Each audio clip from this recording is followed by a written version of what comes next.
Oi pessoal, eu sou a Duda do blog Book Edit e hoje eu vou mostrar pra vocês quais foram as leituras que eu escolhi como as 10 melhores do ano de 2012.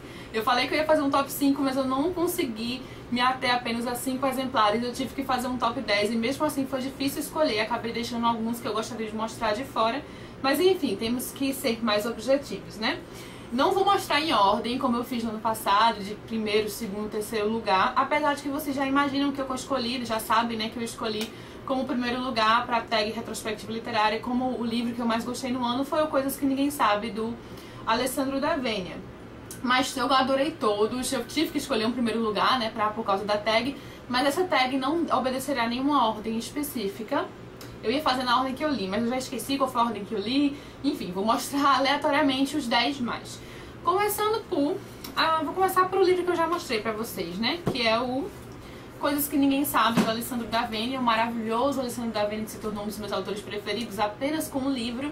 É um livro de um romance de formação que acompanha uma garota, né, uns 14 anos de idade, contado em terceira pessoa. Eu acho que o fato de ter contado em terceira pessoa foi ótimo, porque o autor se deu liberdade para filosofar um pouquinho mais. Se fosse em primeira pessoa seria um pouco mais limitado, porque uma garota de 14 anos não tem, né, a cabeça, a maturidade para pensar sobre certos aspectos da vida. Mas a forma como ele contou a história é incrível, a figura do professor também, assim como o outro livro dele, que eu já vou comentar. A figura do professor foi passada com uma beleza muito legal, assim, a importância do professor na vida de todos nós, não apenas no como deveria ser, né? Não apenas no âmbito acadêmico, mas aconselhar e educar. E o livro inteiro tem uma beleza poética, é muito, muito legal. Realmente é um livro único, com a narrativa incrível, super rica e reflexiva. Eu marquei várias passagens, eu não sei se vai dar pra ver porque o post-it é bem clarinho. E em breve eu vou fazer um post com os melhores quotes do ano, né? As melhores citações e marcações do ano. Já estou preparando, aguardem. Mas não vai ser pelo canal do YouTube, vai ser um post no blog. Aí, como eu já falei do Alessandro D'Avenia, eu vou mostrar também o Branca como Leite e Vermelha como Sangue. Livro muito lindo. Esse aqui é contado em primeira pessoa e foi escrito primeiro do que o Coisas que Ninguém Sabe. Ele acompanha um garoto também na época escolar, que ele se apaixonou por uma menina que é ruiva. Ele adora a cor vermelha, ele não gosta da cor branca. Pra ele o branco é a ausência, a falta de algo e remete a coisas ruins, e o vermelho remete ao amor, à paixão e ao seu objeto adorado, né, que a pessoa que ele adora, que é uma garota que é ruiva. É um livro que tem uma carga dramática bem acentuada, porque coisas ruins acontecem ao longo da história, coisas tristes, mas eu não considero um livro triste, porque ele passa uma mensagem otimista, positiva e incentivadora, que coloca em evidência as coisas boas da vida. Não passa aquela mensagem triste, não é o tipo de livro que eu, pelo menos, eu não terminei pra baixo, nem nada, pelo contrário. Eu acho que foi uma mensagem bem legal, contada de uma forma legal, um livro que podia ser triste, podia puxar pro lado mais da tristeza, mas pelo contrário, o autor resolveu trazer uma mensagem boa, otimista, com a história que ele quis contar. E ele também é bem reflexivo, bem poético, por mais que o garoto seja novo, tem lá acho que os 16 anos, eu não tenho certeza da idade dele, ele amadurece muito ao longo do livro, e a brincadeira com as cores que ele faz, a poesia das cores é muito, muito interessante. É um livro bem especial, é um dos melhores YAs, assim, de longe, que eu já li. YAs Young Adult, que é jovem adulto. Eu me dei conta que eu sou completamente apaixonada pela editora Bertrand Brasil, porque 5 livros do meu top 10 são da editora Bertrand Brasil. E isso é um número significativo este ano, né? Porque 5 dos 10 quer dizer 50% de uma mesma editora. E não foi algo proposital, claro que não. Eu fui pegando os livros e me dei conta disso aos poucos. Então, sendo assim, eu vou mostrar outra leitura que eu amei ter feito este ano, foi logo em janeiro, foi O Homem Invisível, do Chuck Klosterman. É um livro muito diferente, ele fala sobre um cara que ele criou uma roupa que permite que ele fique camuflado. Ele não diz que ele não usa a palavra invisível. É uma roupa que ele faz com que ele desapareça, né? Que ele meio que fica camuflado na paisagem.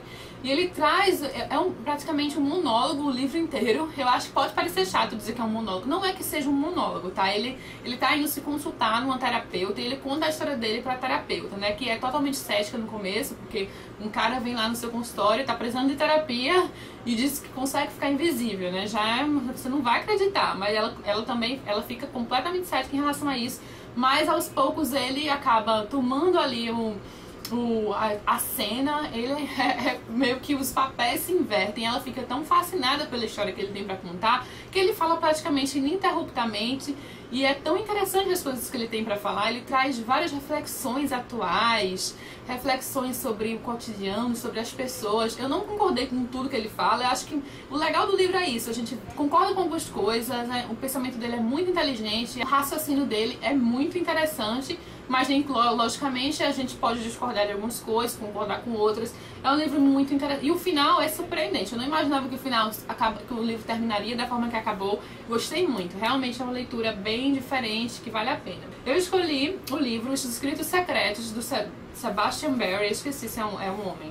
Do Sebastian Barry. Também foi uma das minhas primeiras leituras do ano, mas é uma história bem tocante e profunda, que fala sobre uma senhora que ela tá num hospital psiquiátrico, já ela tá com quase 100, acho que mais de 100 anos de idade, tá lá, e a história dela se perdeu.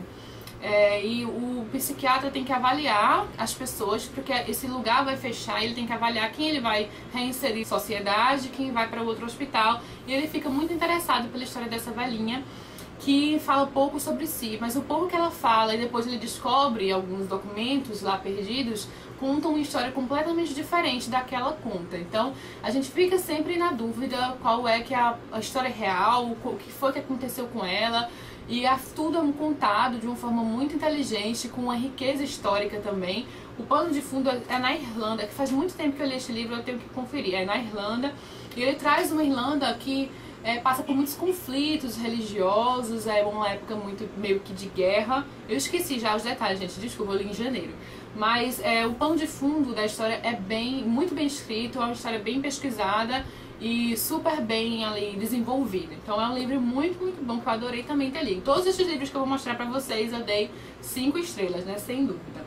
Aí também escolhi para um do Mia Couto, claro, não poderia faltar, um maravilhoso Mia Couto que eu também descobri no ano de 2013, A Confissão da Leoa, que é um livro semi-autobiográfico que fala sobre uma aldeiazinha em Moçambique, onde os habitantes estão sendo atacados por leões, e aí vai um caçador acompanhado de um escritor para poder relatar a história, e esse escritor simboliza a presença lá do próprio Mia Couto, porque ele passou por essa situação, ele foi lá na aldeiazinha que estava sendo atacada por leões, mas claro que o autor se dá a liberdade para romancear, para viajar um pouquinho, e ele viaja sim, porque os livros do Mia Couto sempre tem um pouquinho de mágica, um pouquinho de feitiçaria, e ele parte para um aspecto mais fantasioso. Sempre tem esse toque na história dele. Então, por mais que seja uma história que aconteceu, lógico que o autor se dá liberdade, e a narrativa do autor é incrível. Eu adoro a forma como Mia Couto escreve, e o legal é que ele escreve em português mesmo, porque em Moçambique se fala português, eu sempre repito isso, porque eu acho que isso é interessante.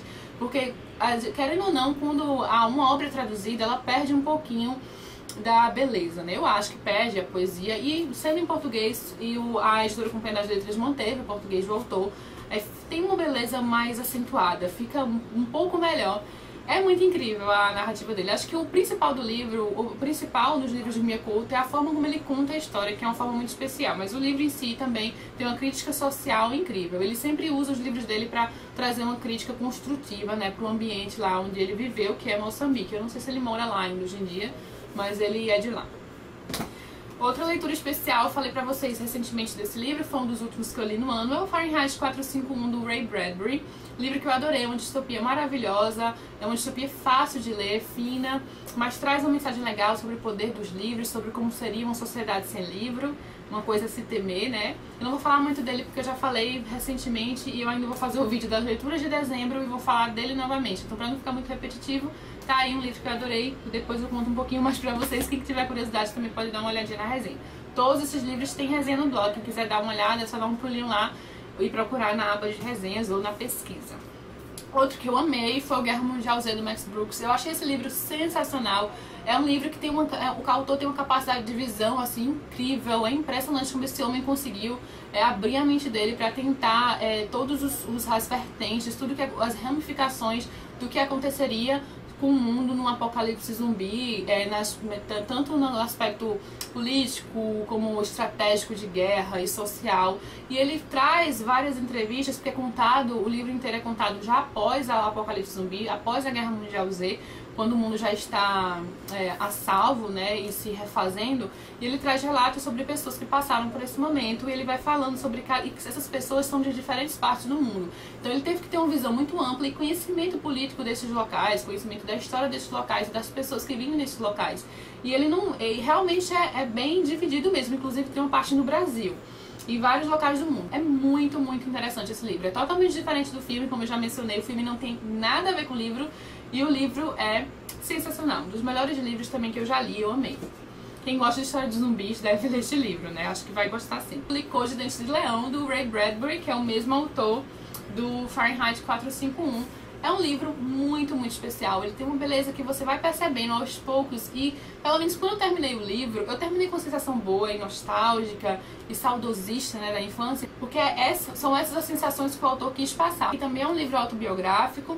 Eu acho que sim, o autor também se dá liberdade, porque assim, ele traz uma introdução onde o Ray Bradbury deixa claro que esse livro é sobre a história, sobre lembranças da infância dele, que ele trouxe de volta, pessoas que ele queria se despedir, então ele arranjou uma forma de se despedir através da leitura. Então saber o que esse livro representa e qual foi o intuito que ele foi escrito é que deixa o livro tão belo quanto ele é.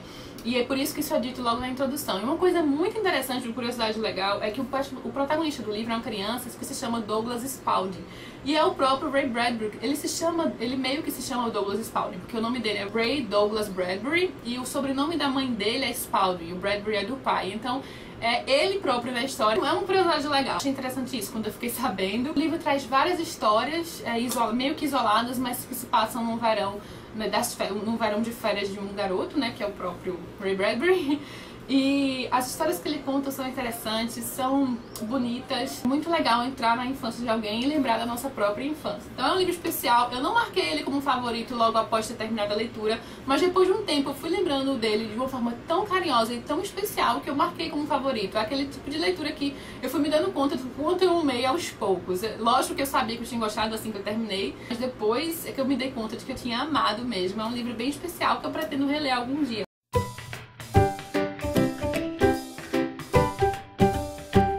Mas não menos importante, já que, como eu disse pra vocês, o top 10 está fora de ordem, vem o livro Jardim Secreto, que é um infanto juvenil clássico, maravilhoso também, que traz uma história bem bonita. É praticamente apenas com crianças presentes, porque tem os adultos, mas os adultos têm um papel bem coadjuvante mesmo, e as crianças, elas amadurecem por si próprias, pelas experiências que ela tem ao longo da história, então passa uma mensagem muito legal para o público-alvo, mas é o tipo de livro que vai agradar a todo mundo, independente da idade. Muito, muito bonito. Realmente é uma história especial, não é à toa que o filme virou um clássico também, que todo mundo já viu.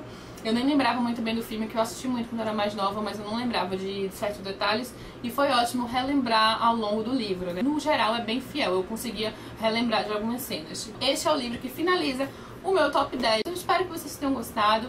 Deixem aí nos comentários quais foram as melhores leituras do ano pra vocês. Enfim, sintam-se à vontade pra falar o que quiserem. Beijo super grande a todo mundo que assistiu o vídeo e até a próxima.